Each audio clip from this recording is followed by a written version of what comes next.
Okay, so Mom, you have another story you want to share? Yeah, I want to tell a boyfriend story because this tells you the kind of person I was going to Elam.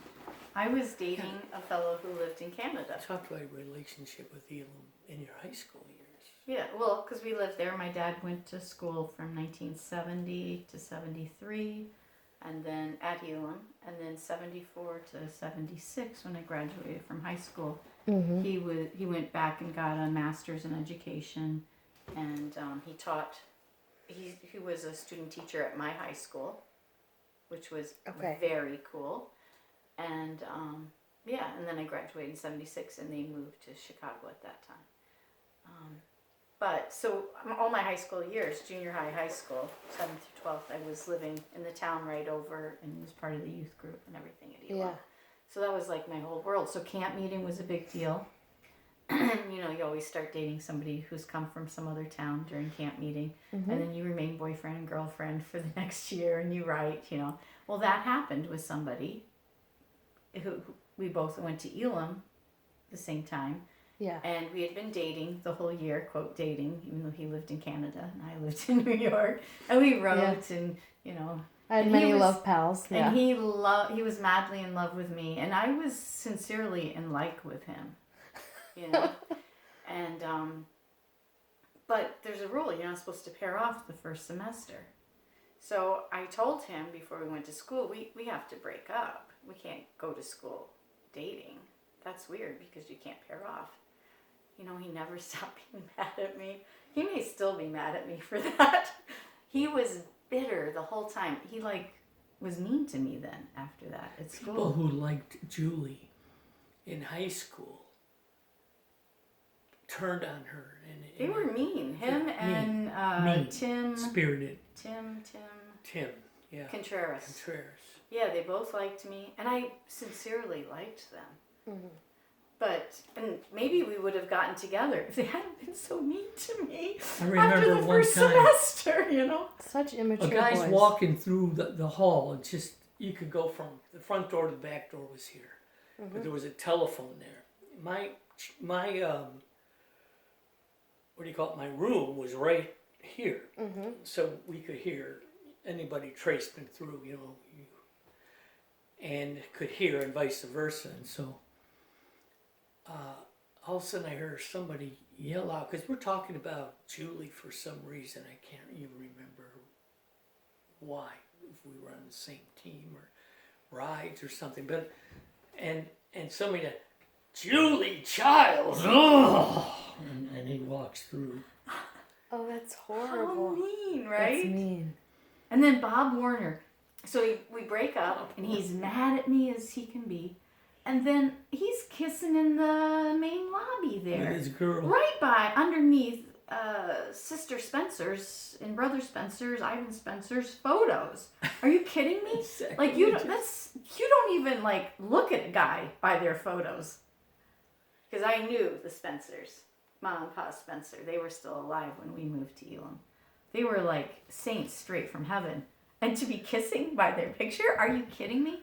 I couldn't believe it. Boy, I was glad I broke up with him because he was not a quality person, obviously.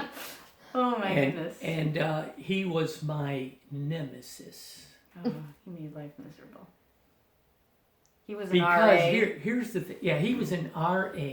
President advisor. Uh-huh, yeah. Now, I was president of the junior class, and we had special authorization. We were authorized to have our prayer time, which was usually an hour, you know, at night. We could go downstairs. We had certain places we can go. Guys got to do stuff. Girls and it was basically the Ball Diamond was one of them. Yeah. So me and Bill Herlin, my best friend at the time, going to school there, he would rob the refrigerator, which was Johansson's refrigerator, because he was dating Marcia Johansson, who's the dean of students. Okay. So he'd rob their, you know, just with a hot dog or two or some bread, and we'd go out there and we'd just be camping out and praying and robbing and praying, looking up at the stars, and And he goes, Paul, someday I'm going to have the biggest church. And I want you to be my assistant pastor. And I just said, yes, whatever, God willing, hallelujah. He's not even in the ministry 2 years out. Yeah, I don't think he's saved. Doesn't, Yeah. This is sad. Okay, This is sad. talk about outpatient ministry.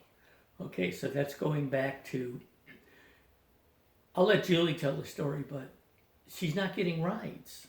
So she's doing all this stuff and can't even get a ride. People are no-shows. It's terrible. And Yeah. And you know me, if I have a commitment, Yes. I will be there. Yes. Oh my goodness, I can't even believe it. Paul Johansson came up to me, Brother Johansson, Mm-hmm. and he said, and there was a guy there from Buffalo area who did the Pat Robertson, Yeah. Mm-hmm. the telethon stuff. So I want to say 007. That's not that was my 700 first, Club. my first outstation when I got saved. Before I even went to Elam, a year after I got saved. Yeah. And we would just answer the phones for the, you know how they say call this number. We would be, that's who you're calling. I was saved 6 months. And That's praying with people. we have counseling. sickness. You know, we had all kinds of things that would guide us. You know, Yeah. let me pray with you, and then we, you know, just pray. Yeah. You know, so I knew him, and I'm walking down with what's his name? Who is he's an officer of the senior class. Now I'm the junior class president. Yeah. So he's on the what am I thinking of? Student council. Student council. Who was it? Tim Dare? No, it was the other guy. It was the crazy guy. Turned crazy when his girlfriend broke up with him. Oh, Frost? John Coyman. John Coyman, that's who it was. And and so I'm be like, that guy was like, oh brother Joe, I've got so much to. He wanted you to give the guy a ride to Buffalo, right? Yeah, but we're both approaching, but he's asking John, Right. not me. Right. Maybe I was 3 steps behind John or something, and John is, you can just see, oh, this is it's killing him. For him to ride, oh my God, what the You could always ask Dad to do anything, and he was I was willing. like, I'd love to go to Buffalo. I'm thinking, I'm going to stop off at my family. I'm going to get my laundry cleaned. Yeah. I had some errands I wanted to run. Yeah. And so I was reliable. Yes. You could ask me. That's And an admirable quality. It is. You don't want to marry somebody who's not reliable. Yeah. And when you're not reliable, you're just not reliable. So when Julie saw that I was on a team, I'll let you tell I me. said, I thought, no, I'm going to stick with this one. It's okay. This looks good. We'll check it out. It was a Sunday nursing home ministry. Yeah. And me and Julie played it so cool. we were both very cool. We're still with the no pairing off. I like him. I like him a lot. Not because it's school But policy. you'd never know it. But Mm-hmm. Nobody knew but me and my heart. Yeah. same here. I was building a real appreciation for Julie because we asked her to be the minister to preach on Easter Sunday.